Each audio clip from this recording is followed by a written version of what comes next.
Welcome to the High at 9 News Hour, where you will hear from cannabis industry experts and professionals from around the country talk about important topics while shining light on global issues and discussing cannabis as it relates to politics, regulation and reform, data and technology, science, research and medicine, family and parenting, art, celebrities and entertainment, fitness, sports, mental health and wellness, and plant-based medicines and entheogenics. Together, we are building a stronger community, fighting the stigma and creating change. With your hosts, Jason Beck and Rico Lamitte, joined by special industry expert correspondents from around the country, and daily antics brought to you by Cannabis. Coming to you live every Monday through Friday at 9 a.m. Pacific Time and high noon on the East Coast. And thank you all for getting high at 9 with us.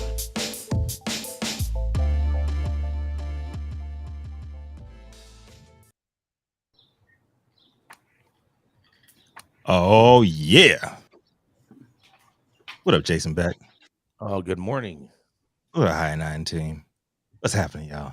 And welcome back, everybody out there. You are now tuned into High at 9 News. Thanks for joining us, not only to get High at 9 with us, but also a high noon on the East Coast. I'm Rico Lamitte, the dopest dad on the street, and it's Wednesday, March 22nd. Today is National West Virginia Day, known to the real Virginians as West Virginia is not Virginia Day. It is also National Goof Off Day, so quit being so serious. And National Vegetarian Crepe Day. Truly delicious treat if you could get some authentic ones from over in Deutschland. And everybody out there watching, please like, share, hit the subscribe button, and follow us at High at 9 News across all social media platforms. We're live weekday mornings on YouTube and Twitch, audio only on Clubhouse. And if you do choose the Clubhouse route, you can also participate in the show by raising your hand with a brief comment on the story presented. And we're going to get things started today with Jason Beck. He is the... No. You switching up? Yeah, you gotta look at the spreadsheet, bro. Oh, shit. Yep, there we go. Oh, snap. Okay, we're going to get things started a little different today. Jason Beck's going to be joining us a little bit later, but you know who it is. First, she is the most wanted person by PETA. She is most wanted in every single state by stealing small clothing and putting it on her dogs. But she's also known for mixing things up in the kitchen and up on K Street with liberals across the aisle. Coming to the stage first is the founder of Panoptic Strategies and our very own Washington Insider, Gretchen Gailey. What you got for us today? Good afternoon. My headline this morning is coming from The Hill. And the headline is how the 2023 Farm Bill could change the game for THC products. Since there's so many of us today, I'm going to skim a lot and skip a lot. The Senate and House Agriculture Committees have started hammering out their versions of the next Farm Bill, with hemp industry advocates and opponents watching closely. Jonathan Miller, General Counsel for the U.S. Hemp Roundtable, an industry coalition, says the organization's top priority is to define the FDA's role in hemp and CBD regulation. He said that might be part of the Farm Bill. It might be something separate, but it's our top priority when it comes to 2023. Miller is also encouraging leaders on the new Farm Bill to raise the limit on THC concentration for hemp crops from 0.3% to 1%. So many farmers have had to burn their crops because it might have tested at 0.4 or 0.5, he said.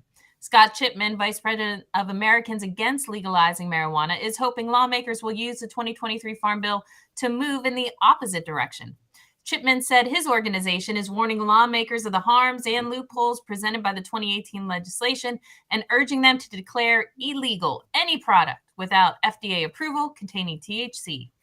The fact that the Farm Bill is being reconsidered gives us hope that Congress understands the mistakes that have been made and will fully correct that error. An FDA spokesperson told The Hill that the agency will not comment on the proposed Farm Bill legislation, but is prepared to work with Congress to create a new regulatory pathway to manage hemp-derived products and the risks associated with CBD. Others, including Miller, are also pushing Congress to remove a 2018 Farm Bill statute that bars people from producing hemp if they were convicted of a felony for a controlled substance within the past 10 years. Representative Pingree, Representative Trone, Joyce, Mace all announced new legislation, the Free to Grow Act, earlier in March. The bill signaled lawmakers interested in changing the 2018 statute and allowing formerly incarcerated individuals to participate in the hemp industry. While hemp production was federally legalized by the 2018 Farm Bill, the industry's growth is being stunted by red tape, discriminatory policy, and regulatory uncertainty. The upcoming Farm Bill gives Congress a once in 5 years opportunity to correct the unfair policy that bans people with drug convictions from growing hemp. It goes on, yada, yada, yada, save the children. However, I believe that they will fix things when it comes to the pathway with the FDA separately from the Farm Bill. I don't think that's going to get lumped into the Farm Bill. I think we need to, frankly, be looking at the Farm Bill for bigger picture items when it comes to all of cannabis and not just fixing hemp. I think if you want to see good movement in cannabis, we need to do it there. This is Gretchen for High 9 News. More talk. Short and sweet. I know you're not used to that for the first story out, but I like that. Gretchen, you know what I'm saying? Fast mode. You know what I mean? Tall and bitter.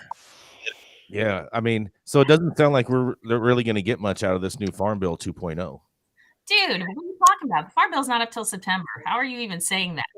Just saying. Doesn't sound like. Does anyone else have their shocked face on this morning? Because this is mine. Right. All right. A question. Do we think there's any hope for raising the hemp limit to 1%? I've heard it's going to go to 1%. I have heard that. You really think so? I have heard that. From who? From people on the Hill. Okay. Yeah, my little hill runners. You know what I mean? I can't wait to meet these people. I would love to know who's willing to do that. Got strong calves.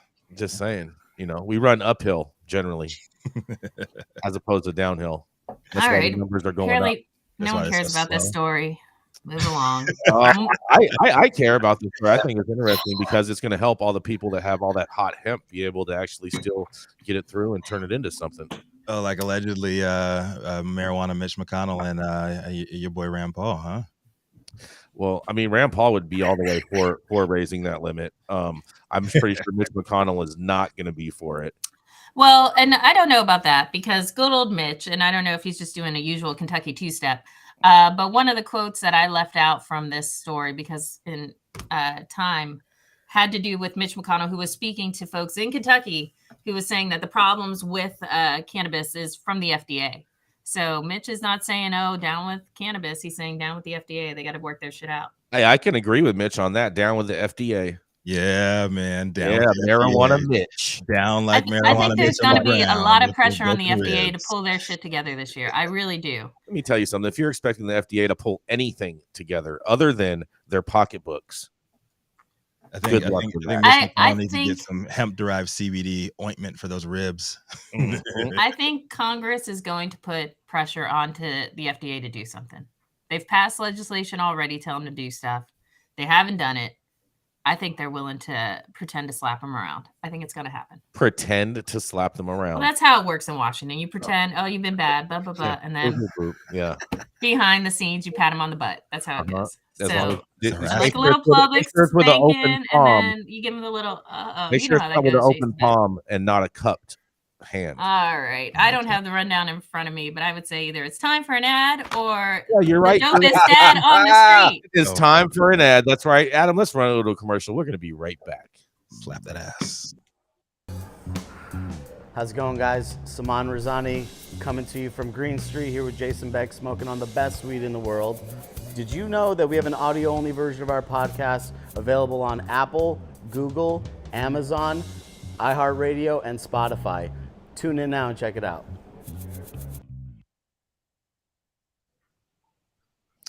Oh, yeah. Coming up next, we have the dope dad himself. That's right, Rico Lamitte. When Rico is packing up boxes, and we don't mean for shipping weed, we're talking about it's moving time. That's right. So if anyone is out there is looking to help Rico move, he is looking for volunteers to come help him box his dishes and all of Zozo's toys. That's right. It is the dope dad himself, Rico Lamitte. My damn meme. Yay! Woo! Anybody wants to help me move, I actually pay in dollars or weed. So you want to give me a plane ticket, bro? I don't pay plane tickets. So, and I'm sure you're not on the no. You are still on the. He's definitely on the no-fly list for sure. Anyways, I can be as quick as possible with mine today. It is a doozy coming out of Politico from Natalie Ferdig.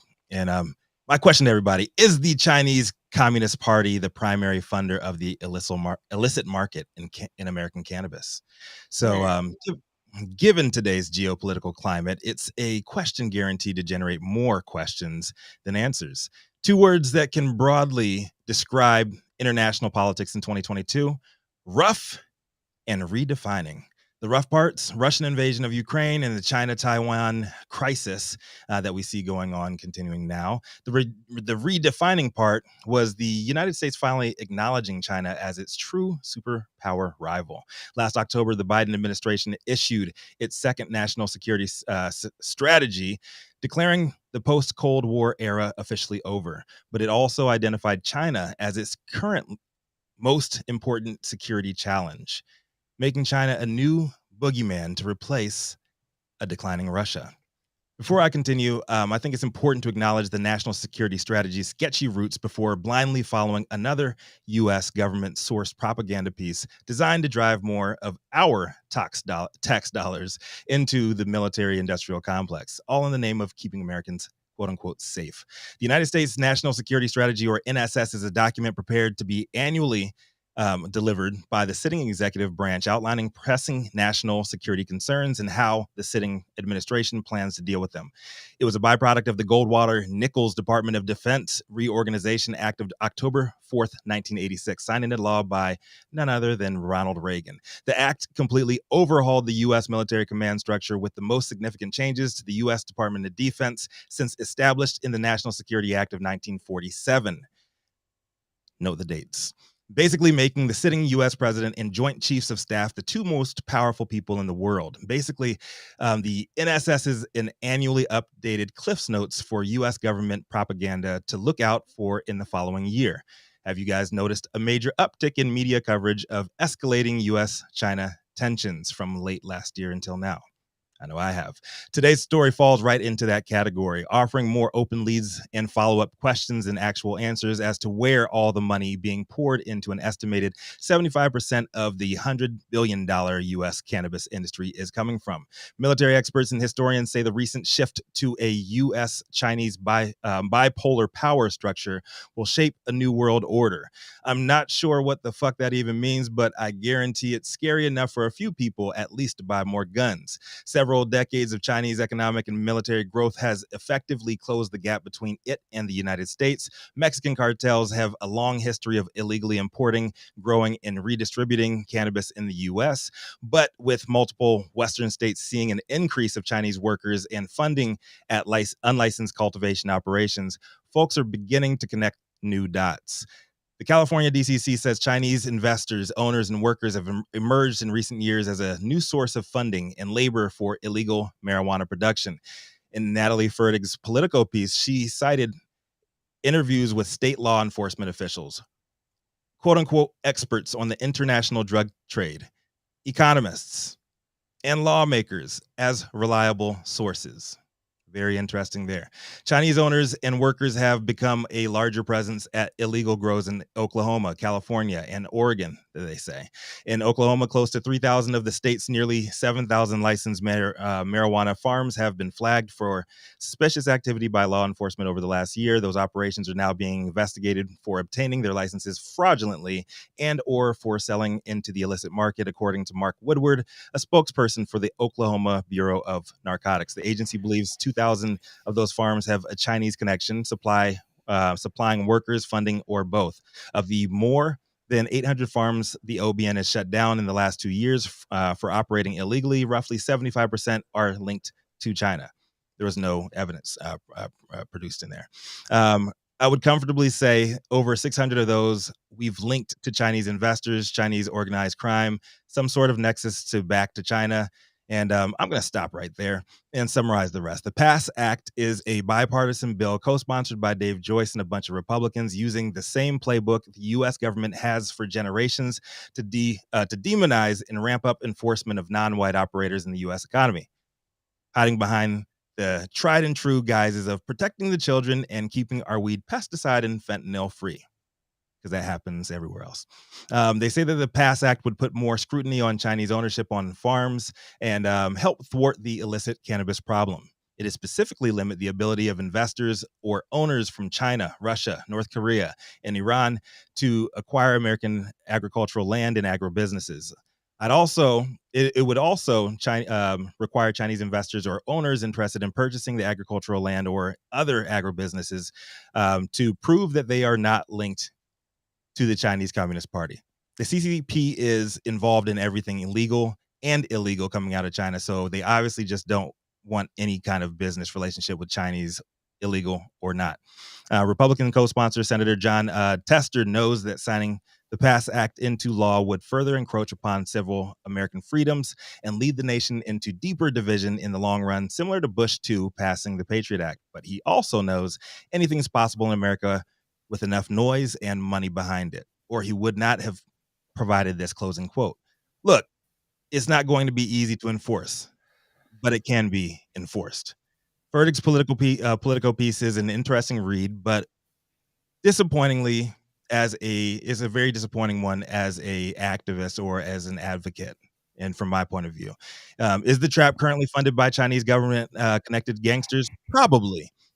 Is the United States government funded by past and present blood money pulled off the backs of non-white slaves and immigrants, misled taxpayers, and global corporations that don't give a damn about your rights or well-being as a citizen so long as the machine keeps moving? Yes, I'm more concerned with the latter. I'm Rico Lamitte, dopest dad on the street. Like to hear what you guys think about this one.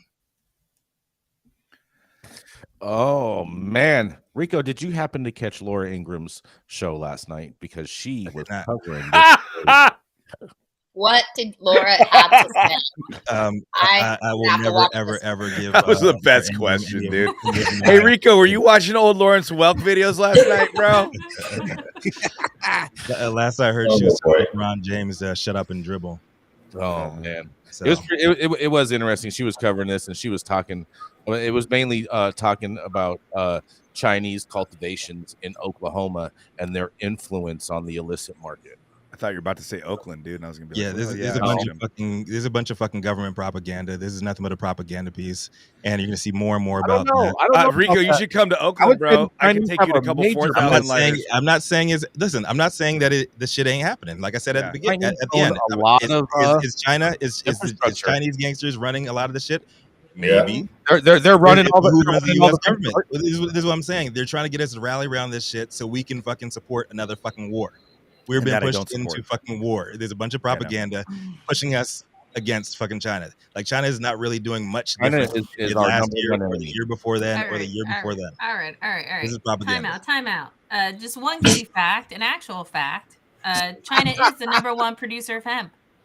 That's right. They are. Think about that. That is true. Yeah. That you know who would be?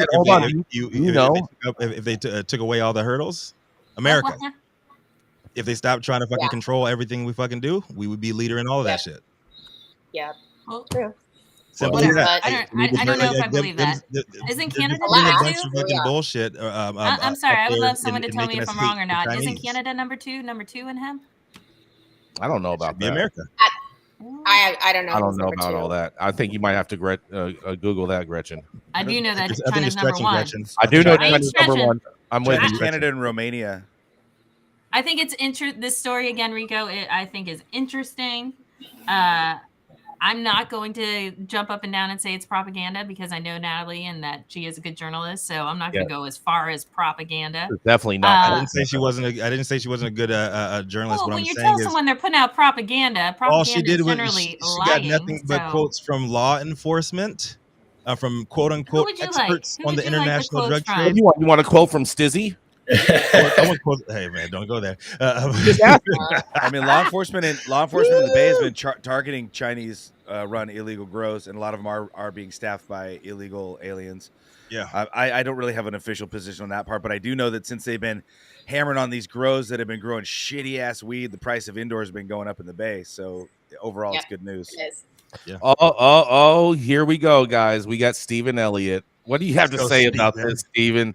Good morning, crew. How's it going? It's been a minute. So I know up here in the Triangle and in Oregon and possibly even Washington, there's been a large Hmong community cultivating out here. And in Oregon, they went so far as to cut them off from water, power, all sorts of fun stuff.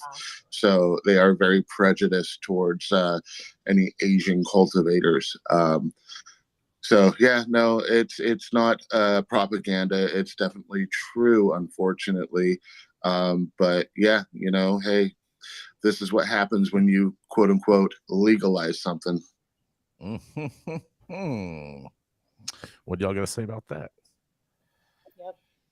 Just yep. That's it. I'm saying this is saber rattling. I'm not saying that there are not. It's saber rattling. Like I said, at the very end, like it's 75% of the Every single vape by card that's sold China, in America probably. comes from China. Okay, Probably. Let's just start with that. Let's just start with the vape market alone. Okay, let's not go into the fact that they own different agricultural land or anything else like that. Let's just start with the hardware. Okay, Rico. And you have all of this propaganda that people are always saying, oh, yeah, vaping is so much safer than smoking. Right. Exactly. Yeah. What? Yeah. Where's your fucking point? Keep on I fucking going with that. You obviously didn't realize, you obviously didn't listen to what I was saying in the whole fucking story. Is China probably running the trap? Probably so. China is definitely running the trap. Is that what we should be focusing on right now? No. If she wanted to have what I'm saying with this piece right here, if she wanted to have it more balanced, ask people on the ground, like get their perspective on it. But only like asking law enforcement, former FBI agents, and quote unquote experts on the international drug trade. What do you think they should have asked? You think they should have asked? You think they should have asked Oklahoma's DCC or something for how many Chinese license holders you have? It's a puff piece for the PASS Act, and the PASS Act is just taking away more American fucking freedom. It's the Patriot Act. No, part Natalie 2. is not on that hype train, bro. Stop it. Anybody? Stop it. Yeah.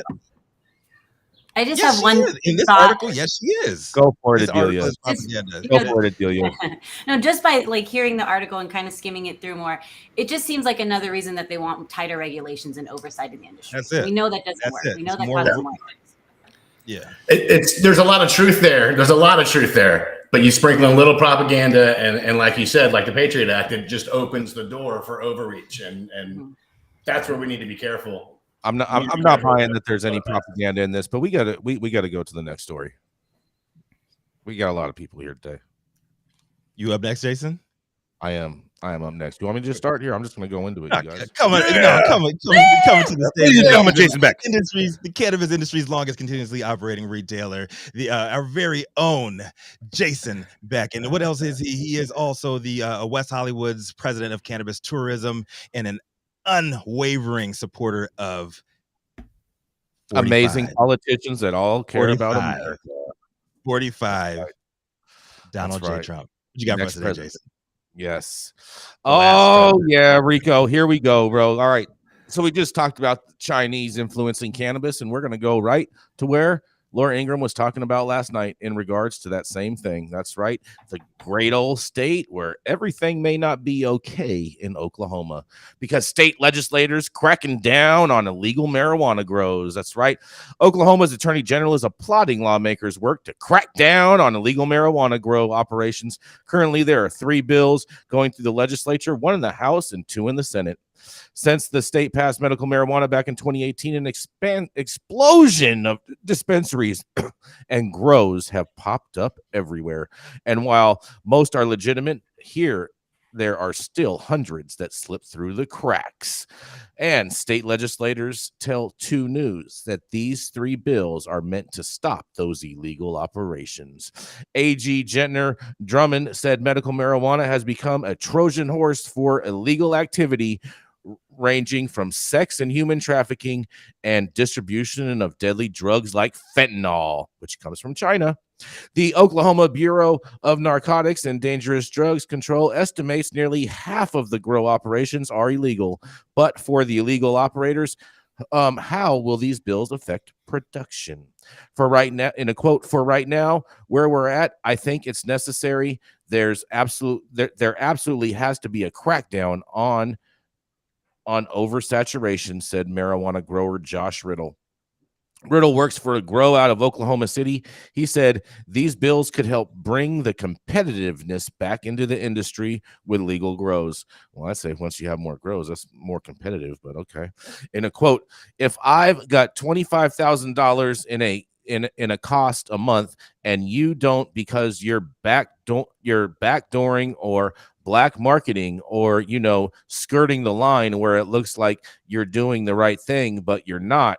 It really, two things. It makes it an unfair playing field and it makes it hard to be competitive, said Riddle. Riddle said, if you are doing the right thing, you shouldn't be worried. But what exactly will these bills do for operators?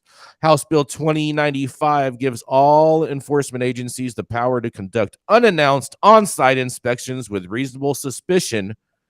Senate Bill 806 requires proof of land ownership and a licensed grow operation and prohibits transfers and multiple licenses at the same address. And Senate Bill 913 requires all operations to hold a $50,000 bond that may be recalled if the property is abandoned, license revoked, or in response to a violation of the law.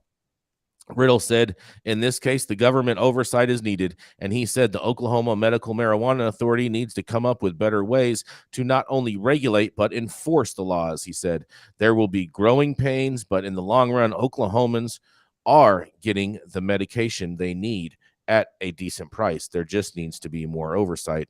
The AG said of the bills in a quote, I am especially grateful for the House and Senate leadership as well as the individual legislators who have stepped up on behalf of public safety by authoring and voting for this legislation. The three bills are now headed for the opposite chamber and the Governor Stitt's desk in the near future. So here we go, Oklahoma. More shit rolling downhill. What do y'all think? This is Jason Beck reporting for High at 9 News. It's the plumber's proverb. Shit rolls Plumber's downhill. proverb, huh? Shit always all you rolls got. downhill. All you got, huh? Interesting. I'm just saying, how many Chinese illegal operators do you think they're going to weed out with these bills, Rico? At least 80% of operators in Oklahoma are funded by the Chinese government, according to Politico. According to Politico. That was in your article? A pretty high number. Yes.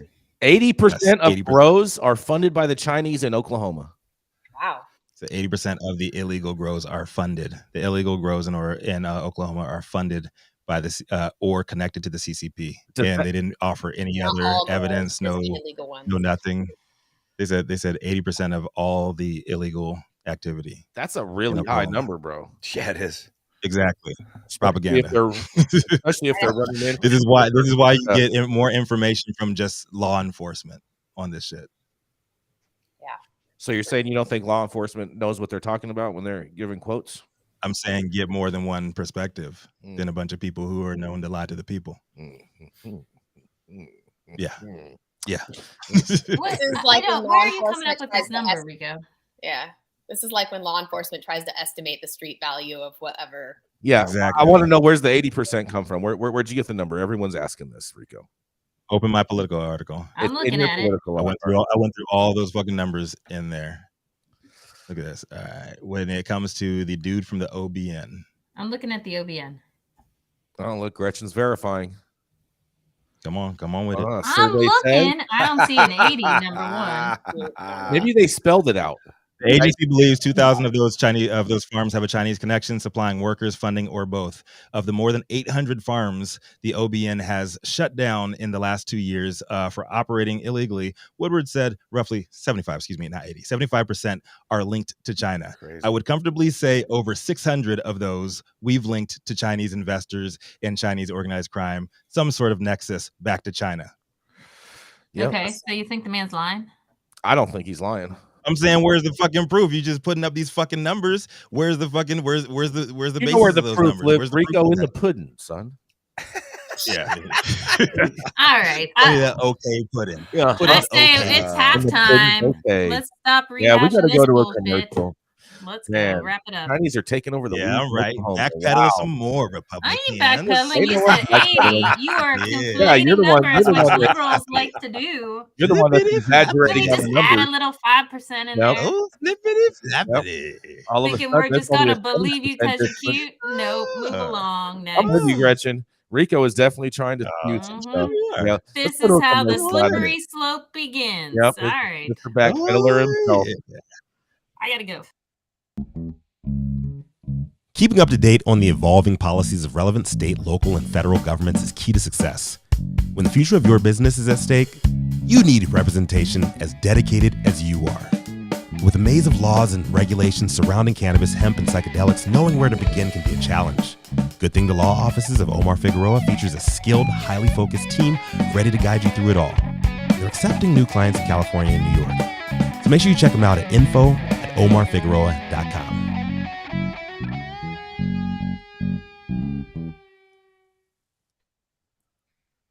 We have someone, Jerry, in Clubhouse. Jerry, did you have something you want to say in 20 seconds or less in regards to that last story?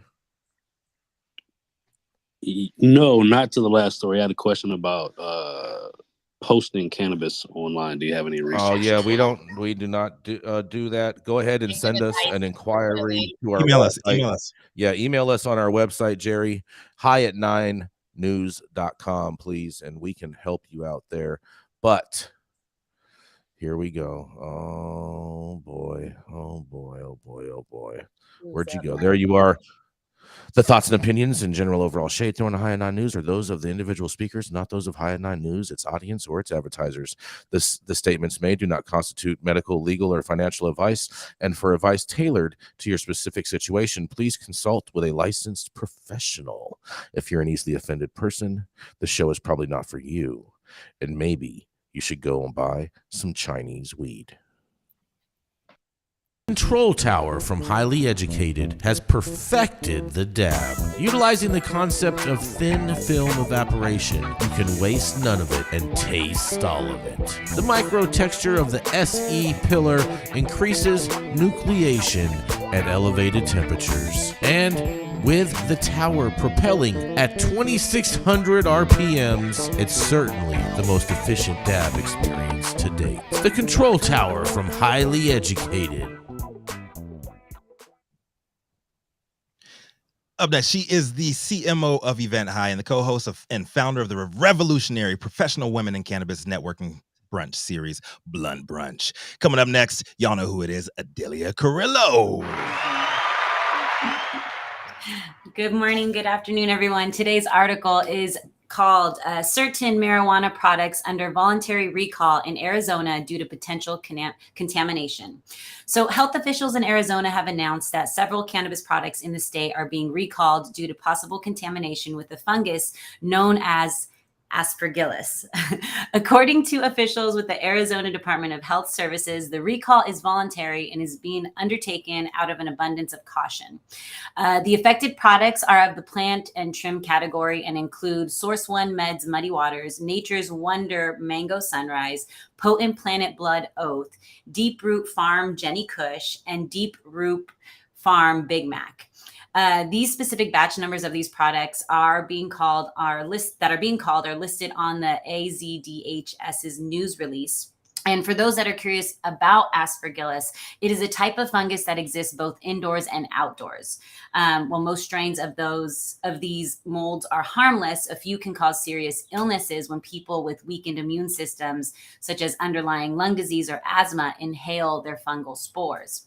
Now, the AZDHS officials discovered the possible contamination during a routine inspection of a cannabis testing laboratory, where it was determined that equipment was misused according to the manufacturer. Once the potential contamination was discovered, the establishment involved took immediate action to work with all distribution and retail partners to remove any potential impacted products. Now, for those who have purchased any of those products, the AZDHS officials have advised to dispose those products immediately. To date, though, there hasn't been any illnesses that have been reported in connection with these recalled products. Now, as we all know, this is not the first time that cannabis products have been recalled in Arizona due to possible contamination issues. Back in June 2021, 8 cannabis products were recalled due to potential salmonella or mold contamination. And in November of that year, 11 products were also recalled due to possible contamination from Aspergillus or salmonella. We've also seen similar recalls have occurred in other parts of the country as well, such as California. Officials of the DCC announced a mandatory recall for a batch of cannabis flower due to Aspergillus contamination. With that, the most cannabis product recall in California happened on December 23, 2022. Now, the safety of cannabis products is obviously the utmost importance, and recalls such as these serve as a reminder of the need for strict quality control measures in the industry. This is Adelia reporting live for High at 9 News Hour, and I would love to hear from my fellow correspondents on the overall scope of this recall. I think there's got to be the problem at the lab level. This is just awfully random. I don't know. St. Germain, what do you think with regards to testing batches of flower? Is all the testing done at the same lab? I might have missed that part if that was said in the article or not. What do you mean testing batches of flower? They're 50-pound batches in California. They're 50-pound batches, and they're all tested at one lab, and they're randomly grabbed by the lab tech. And what I meant is, in this particular article, is there a lab in common with all these brands? Did I miss that? For this article, yeah, they found it all rooted into one lab. Did they name it? They did not. They just said that it was determined the equipment was misused according to the manufacturer, and it was one lab that they. This kind of stuff is devastating to brands and manufacturers and farmers. It is literally devastation, and you can do R&D testing all along the way. You can harvest your product and test it. You can dry it and test it. You can trim it and test it, and then you go to your final certificate of analysis, and it pops for whatever. It's insane. And working with within the system that we're stuck in working in, margins are already so tight. It's so excruciatingly painful for a company to experience something like this at the hand of another company. This is why they make insurance policies for our industry, but even those are a joke and a half. Have you ever tried to make an insurance claim with your insurance for cannabis? It's a joke. Yeah, and so when they test cannabis too, it's not like they put it into a special computer and it comes out with a number or an assignment of what it is. They literally use chromatography and spectroscopy, which shows you like a line with these spikes on it. And it takes a lot of training to be able to actually read these spikes, where they occur on this graph and what they mean. You're saying it's like a sleep apnea test? CPAP? Like a sleep, I don't know. apnea test, yeah. Oh, I'm not sure. It looks like you're making music, like you got all. Yeah, it's just like little blips, like a heart rate machine. Yeah. So when I first started getting my weed tested, just because I like to get it tested, way back in the day, I went to this one lab who was run by friends, and they were telling me that I had all kinds of pyrethrins. Now, this was on greenhouse weed, and pyrethrins are broken down in 24 hours by UV light. I went through all of my systems. I went through all of my sprayers. Like, I went nuts testing everything, calling, sourcing everything, and that was good because I really drilled down on all my sourcing. What I finally realized when I talked to my friend Alec Dixon from SC Labs was that they had a tech who was unused to reading the readouts as they applied to cannabis. He was a traditional chromatographer or whatever. And so Alec had to come into the lab and actually show them what these spikes meant and reset the whole thing, because after I got it tested with these guys, I tested with FC. There was no pyrethrins on any of my stuff because I never sprayed it. So it really takes a lot of training. And I think a lot of these labs just get up and get running. And again, they just fill out the numbers on the spreadsheet and it equals, we're going to be billionaires. And they throw a guy with a degree right in there, but you get a kid with a degree straight out of college and they actually don't know what these spikes on these readouts mean. And so you can get false positives that, like Manndie, like you said, will destroy a business. Mm-hmm. It'll put you out of business. Yeah. Not to Oh, mention yeah. whatever that product it is. Oh man, what a nightmare. It's so sad. So sad for these Well, then people. there's this automatic association, and once the news hits the public, God forbid, Yeah, your shit's dirty. your shit's dirty, shit's dirty, your your whole brand shit- is horrible. Everything that you've done up to this point is completely discredited and not worthy. Oh, Yeah. sorry, of course, my dog has a strong Yeah, opinion. your dog agrees. Oh, yeah. That organic shit, certified. Mm-hmm. Exactly. We got to go to a commercial. We're going to be right back. Let's do it. You want to grow some of the best weed in the world? Then you must start with the best genetics in the world. Go to www.dnagenetics.shop to order regular, feminized, or autoflower beans. All of your favorite DNA genetics cultivars such as Kosher Kush, Skywalker Kush, and oh yeah, Chocolate Truffle Shuffle. Boasting more cannabis awards for their award-winning genetics than any other company in the world. Remember to go to www.dnagenetics.shop to see why our terps don't lie. Oh yeah, coming up next, she's a mom with a plan and she knows how to sell some weed. That's right. It is Sacramento's own, the Canagram favorite. That's right. It is Manndie Tingler.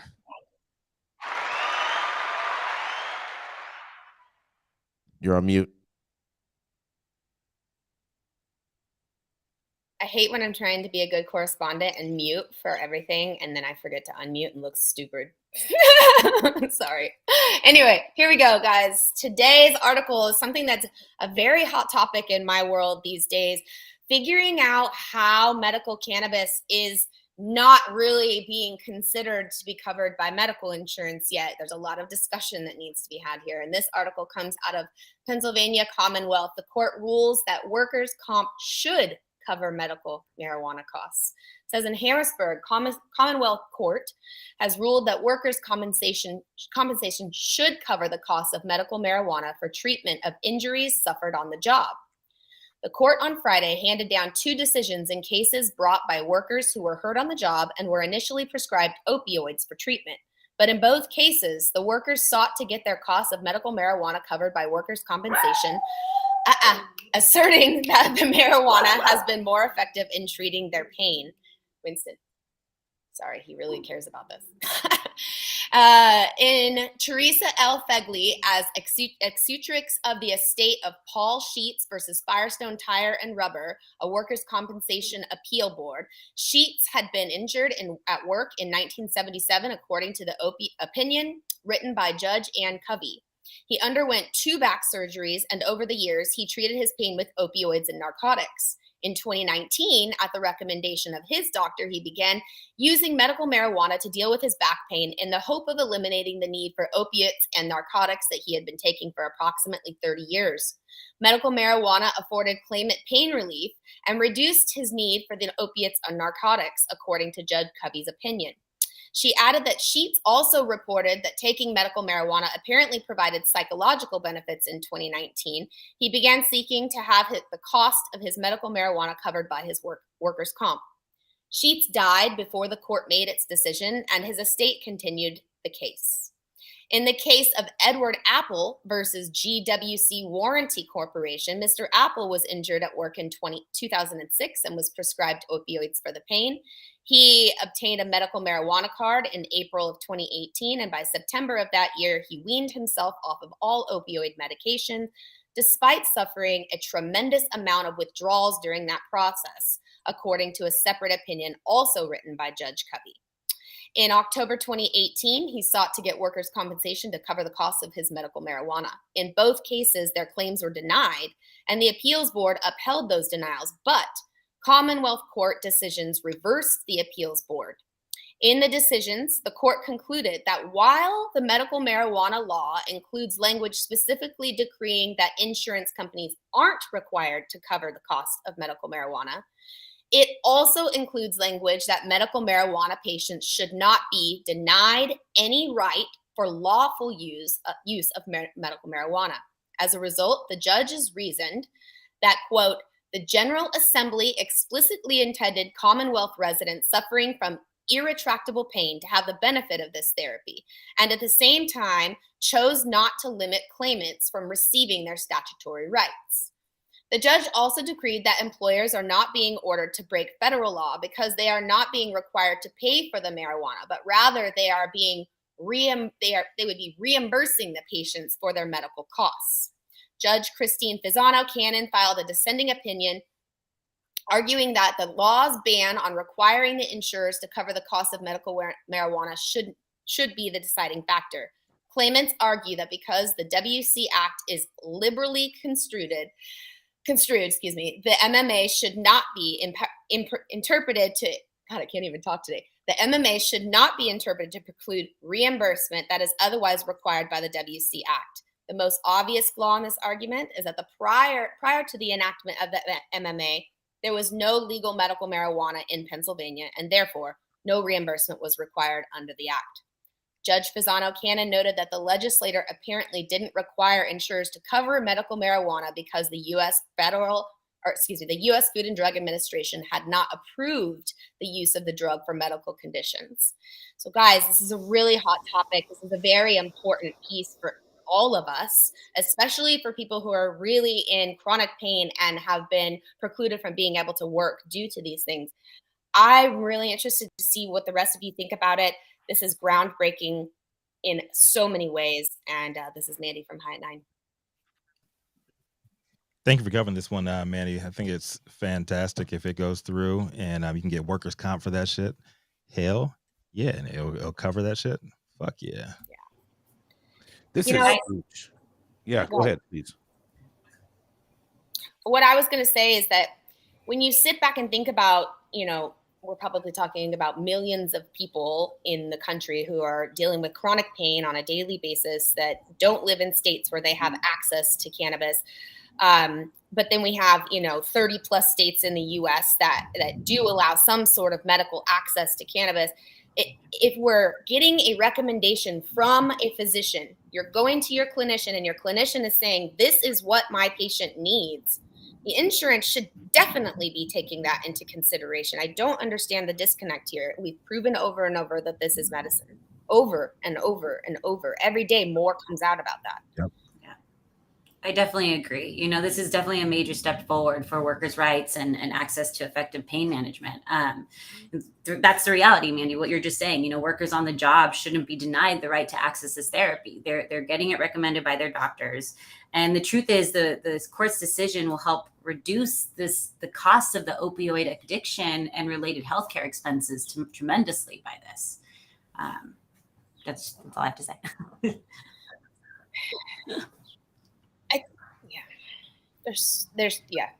It's always the same story every day. I mean, we're trying to explain to people that this is it's a human right? And what I can't wrap my head around is how going into any doctor's office or any hospital situation, they're going to give me some kind of a prescription that has 3 pages of warnings about what this medication is going to do to me, right? Yeah, I think you're getting nothing but support on this. I love this article. I wish this was in more states that we could report on than just Pennsylvania. But I'm wondering, because it was a Commonwealth court, and I wish Gretchen was still here to answer this, does that only pertain to a certain region within Pennsylvania, or does that actually cover the entire state? They call it a Commonwealth instead of the entire state of Pennsylvania. Yeah, Virginia is a Commonwealth too. Yeah. Well, thank you guys. Much love on that this one. is something that we all really need to be continuing to push forward the agenda on and not let this topic go ignored. Mm-hmm. Yes, indeed. We got to add. We're going to keep it rocking here. Next. All right. So coming to the stage next. This man had no choice. He could curl up under the bridge with the ATX Delta 8D boys or hit the high road. Thank God he chose the latter. Up next, it's the host of the show with the same damn name and fellow dope dad, Stone Slade. What you got for us? Thank you, Rico. Pleasure to be here as always. I always forget to wait for the crowd noise. I stumble over it and I apologize. Before I wanted to jump into this, there's been in the chat, I do want to give Adam Ill, dude, congrats on that shit. TMZ picked that shit up, and that's awesome. I feel bad for not grabbing that as my story. Dude ran a marathon smoking weed the whole way and did it live on Twitch. That's fucking badass, and shame on me. Anyway. Stone, just so you know, anyone that ever wants to send a tip to us on a story that they would like covered, they can email us at tips@highat9news, HIGH 9news.com, or they can go to our website, hi@9news.com as the number, or spell it out however you want to get there. That'll all take you to the same place. There's a little red button up at the top that says "Got a tip," and that's where you would submit your tip. And please, in the subject line, just the tip. Just the tip. Thank you. And now my story. I got this from Kyle Yeager over at MJ Moment. The medical program in Texas is a lot like voting in Texas. It lacks proper accessibility. Under current laws, patients can qualify for low THC medical cannabis if they have epilepsy, a seizure disorder, multiple sclerosis, spasticity, amyotrophic lateral sclerosis, autism, cancer, and incurable neurodegenerative disease, or PTSD, which wasn't even added until 2021. And as far as product variety goes, patients can only purchase low THC edibles and tinctures, with smokable flowers still nowhere in sight, because from what I've heard, Governor Abbott's wife, Cecilia, hates the smell. Well, Monday, Texas lawmakers took steps to improve our medical program by approving a bill that would allow doctors to recommend medical cannabis to patients if they have a condition causing chronic pain that would otherwise be treated with prescription opioids. This development comes just weeks after a separate House committee unanimously has approved a bill to decriminalize cannabis possession in the state and provide a pathway for record expungement. The legislation efforts Monday that came from Republican Senator Stephanie Klick would also replace the 1% THC cap for cannabis oil with a volumetric dose of 10 milligrams. And as introduced, the bill would have increased the limit to 5% THC content, but the committee adopted a substitute amendment that contains the switch to the volumetric dose method.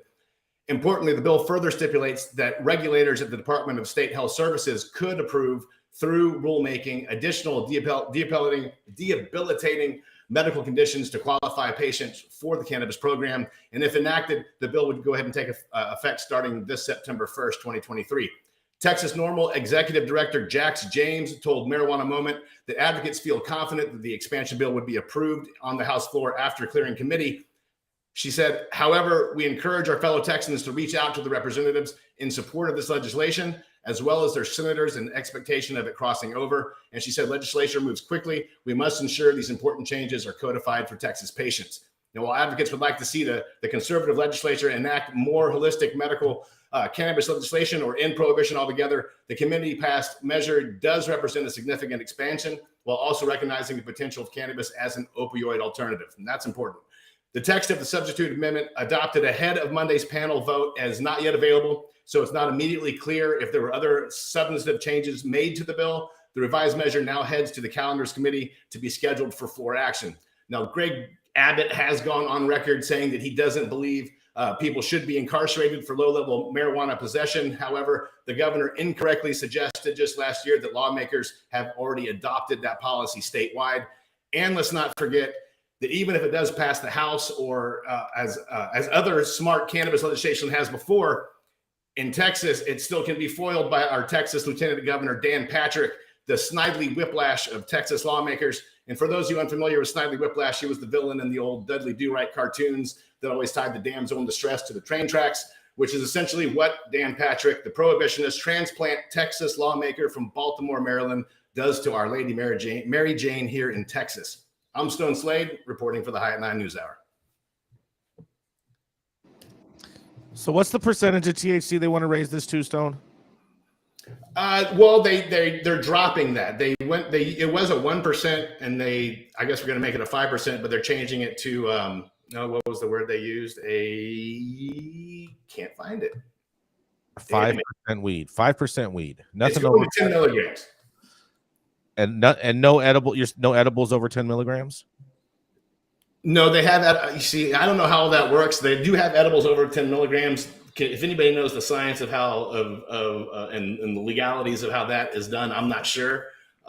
Just like it's 10 milligrams per serving in most places, and you can purchase up to 100 milligrams per package. So right, but I do know, because I was a Texas medical card. They don't have a card, but I had a recommendation that they had higher milligram gummies than that. It's just, I don't know. The selection is limited. It's all made, it's distillate gummies. There's no, I don't know. There's no distillate gummies. I bet you they're all distillate gummies. No, they are. Yeah, for sure. It's just, it's limited, and there's no smoking. Our state's so jacked up, dude. You can have smokable hemp. They can sell smokable hemp in the state as long as it was imported from another state. Like Texas farmer can't even sell their own smokable hemp. It makes no sense at all. Anyway, but as a whole, this is a good move for the Texas. I don't want to just poo-poo the whole thing. This is a good move for our program and what we have. It's some progress. It's progress. Just being able to have them look at that and say, this is something that's a good alternative for an opioid. We're going to include people with chronic pain. If a doctor was going to prescribe an opioid for it, that is a big move in itself. Mm-hmm. Baby steps. Very much true. Very much true. You got any thoughts on this, Rico? Matthew? Ladies? Texas frightens me. Ladies, Texas frightens me. We looked at moving to Austin for a second after our house burned down, and Austin is amazing, but we went outside of Austin to go to a hot springs. I had a couple joints in the car, and I got followed by a Texas state trooper for like 20 minutes, dude. Your butt cheeks got tight. I was like, bro, I'm going to prison with my kids in the car for like 3 joints, dude. Fuck this place. Yeah. No offense, Austin's a little oasis, dude, but Austin's amazing, but you got to stay within the city walls, It's dude. beautiful, Otherwise, you can't leave. it's Texas outside there, bro. It's Texas. You have to stay within They're the waiting for Austin us. city limits. You are, dude. I got pulled They were over waiting one for time me, in bro. Texas. Oh man, in the middle of nowhere, Texas too. And I was tripping too because I went to Walmart out there. Oh, and it's the largest shopping cart I've ever seen. Okay. Did it have the Longhorns in the front? Yeah, well, bro, and then everybody in the Walmart was wider than the shopping cart. I think Politico said that 75% of the people of Walmart articles are from Texas. Stop it. I don't know. No. But let's keep it rolling. We're running short on time here. Yeah. So up next, he is a immortal cannabis wizard with a PhD in tripping balls from Hogwarts. And he used that liberal arts degree to vouch for entrance into the cannabis industry, where he spent over 3 decades in sales, marketing, cultivation, and time travel. Up next, you know who it is. It's Mathieu St Germain. Thanks, Rico. Happy Wednesday. And we're changing it to 3,300 years. I talked to Jason about that. So I've got more great psychedelic news. It just keeps coming. Advanced brain imaging study hints at how DMT psychedelic alters perception of reality. In a study at Imperial College London, detailed brain imaging data from 20 healthy volunteers revealed how the potent psychedelic compound DMT, or dimethyltryptamine, alters brain function. During the immersive DMT experience, there was increased connectivity across the brain with more communication between different areas and different systems. The changes to brain activity were most prominent in areas linked with higher level functions such as imagination. DMT is a potent psychedelic found naturally in certain plants and animals. It occurs in trace amounts in the human body, and along with harmaline is the major psychoactive compound in ayahuasca. The study, published in the journal PNAS, is the first to track brain activity before, during, and after the DMT experience in such detail. Dr. Chris Timmerman from the Center for Psychedelic Research at Imperial College London said, "This work is exciting as it provides the most advanced human neuroimaging view of the psychedelic state to date." Unlike other classic psychedelics such as LSD or psilocybin, DMT's effects on the brain are relatively brief, lasting a matter of minutes rather than hours. DMT can produce intense and immersive altered states of consciousness, with the experience characterized by vivid visions, a sense of visiting alternative realities or dimensions, and similarities with near-death experiences. But exactly how the compound alters brain function to account for such effects has been unclear. In this latest study, 20 volunteers were given an injection. It was actually an IV drip of the drug, while researchers captured details of their brain imagery from both MRI and EEG. So functional MRI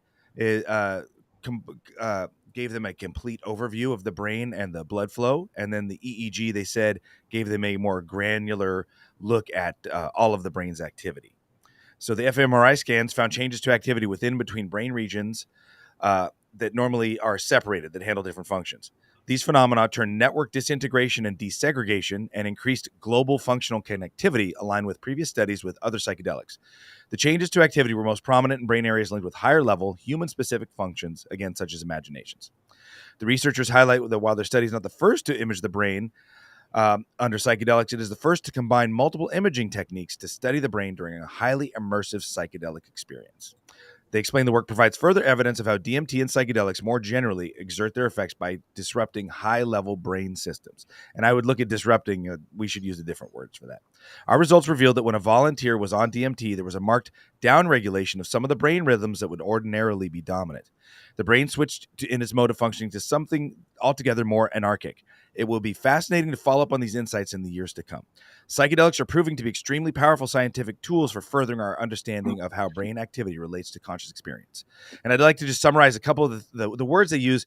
Might sound negative, but they're looking at a traditional scientific view where your brain is supposed to run like this. And so when they say dysregulation, they mean it's running differently than the quote unquote normal state, right? And when they say that there's a more anarchic function, what it's saying is there's less hierarchy. Normally, signals come through these different signal paths that actually get filtered. And this anarchic state means your entire brain is actually mapped together and more connected to itself, right? And also, this relates to another study they're doing where they're doing intravenous DMT. I just wanted to mention this. And they're beginning to use human volunteers with psychedelic experience to map the territory of the DMT experience, because what they're finding is nearly everybody goes to similar or the same places, meets the same entities, and has the same experiences. This is Mathieu St Germain for the High at 9 News on a happy Wednesday, and I'm excited to hear what you guys have to say about this one. Wish you would pronounce PNAS like God intended you to pronounce it. It's my favorite journal, PNAS. Just the tip. The PNAS. I'd love to see if they could check back in with those 20 volunteers and just see what the after effects are. Because so the study shows that it's just, from the brief 20-minute experience and right after that. Also, I'd love to see more, maybe it says 20 healthy volunteers. So maybe others with other ailments. You want unhealthy people? I don't know what the correct word would be. So Adelia, they are going to be doing depression and PTSD studies with DMT. And then in a related study, they did psilocybin. And what psilocybin breaks down to another chemical called psilocin. Psilocin is methylated DMT. So when you eat psilocin or psilocybin, it protects the DMT from your stomach juices and acids, and you're actually getting high on DMT when you eat mushrooms. So there was a Johns Hopkins study with mushrooms, and they found positive changes to both antidepressive and personality functions for human beings for up to a year from one single high dose psilocybin experience. That's what I'm really curious about. Like, to piggyback off what Adelia was saying is, talking to these folks after, like weeks, months afterwards, and seeing if there was any kind of notable change for them. I definitely believe in the power of any kind of psychedelic experience in healing trauma, in helping to re-regulate the central nervous system for many people. If you haven't tried it and you're struggling with anything with regards to anxiety, PTSD, depression, I can't recommend it enough. So DMT, the so-called spirit molecule, the molecule that lives inside of they find in every single living organism on the entire planet. Yes, sir. The only molecule like that in the entire world, correct, Matthew? Well, there are other molecules that are found in every single living organism. Yeah, but this is the only brain transmitter mammalian brain hormone that's found in, and it's found in plants too. It's found in plants. It's found in animals. It's found in some fungi. And the craziest thing, even more crazier than that, is that you only get DMT rushes at 2 points in time in your life: when you're born and when you die. Also theorized possibly women get floods of it during pregnancy as well. Get out of here. Yeah. No. And they have found in rats evidence that the pituitary the pituitary is creating DMT in your brain. They haven't done that with human beings because they'd have to cut somebody apart and stick something in your brain while you're alive. And so can we go down the wormhole? Yeah, please. Can you say that DMT would be the closest experience to once you leave Earth, to what happens? What is Earth? Define Earth. I think the thing that DMT will do, if you get a good dose and you have a quiet place to do it and you have a little bit of luck as well on your side, is that it will give you a direct experience that we are immersed in something greater than ourselves, and that there's really no such thing as birth and death. But then again, I do a lot of drugs. Well, that's what I'm saying. That's what I'm saying. But like, so if the body is energy, okay, like when the little electric paddles, those are really electric. Like, they're giving you electricity to restart your heart. Yeah. Right. Yeah. So you're electric. So if Newton's 3 laws are correct, energy cannot be destroyed nor created. Yep. It can take any shape and form. And what's the third, Matthew? Oh, bro, I'm high. Sorry, I was drifting. Oh, there's one other one. There's one other one. The Newton's third law is fuck apples. No.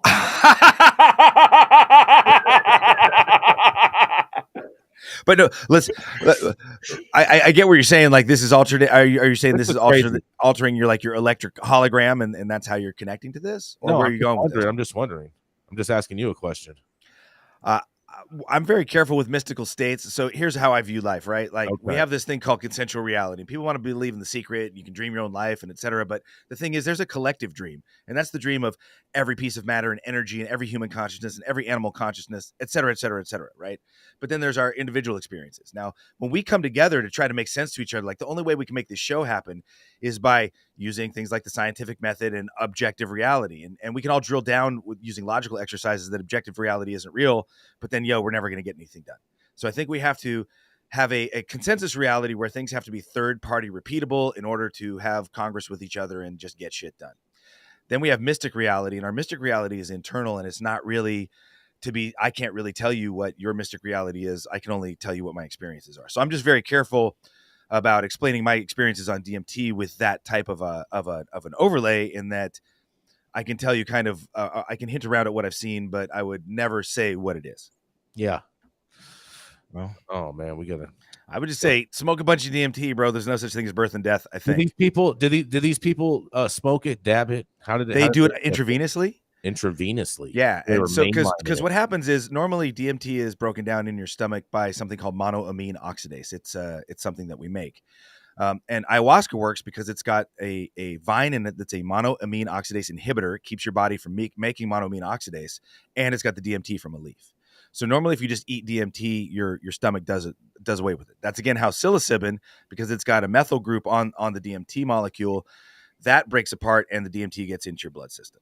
Now, with smoking or with any type of intravenous use, it goes directly into your blood, and it gets past that whole gut protective system, and so it gets you high. Now, the better thing about intravenous use instead of smoking is with the IV, you can dial it up or down to whatever level is comfortable or they want for the study, and they can keep it going for as long as they want. Whereas smoking, it's kind of hit or miss. Can you butt chug DMT? In the right form, yes, you could. Your anal membrane is highly absorptive. It's a mucal membrane, and so you can do drugs with your asshole if you want. But I've got my face works good. There's no rebuttal for that buttle. Oh yeah. All right. Well, thank you so much. This is fascinating. Thank you, Jason. Hey, shout out to Jason, is the one who found that study.